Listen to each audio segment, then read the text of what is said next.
no deal really will mean no deal.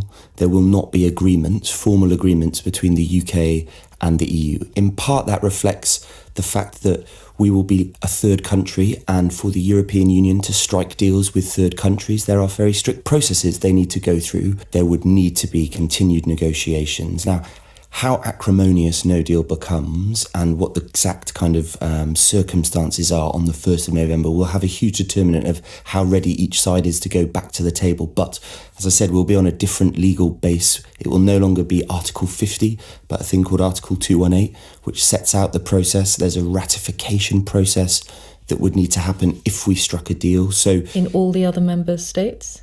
All 27 member states would get a vote, some regional parliaments. That means it couldn't be quick. No, it's very unlikely to be quick. I mean, even the negotiations itself, if you look at the past big, ambitious trade agreements done by the EU, you're talking 5-6 years. So even if in the kind of acrimonious circumstances of no deal, you can get round the table, the likelihood of having everything resolved within months or even, a year or two is really unlikely. So we could be no deal for years?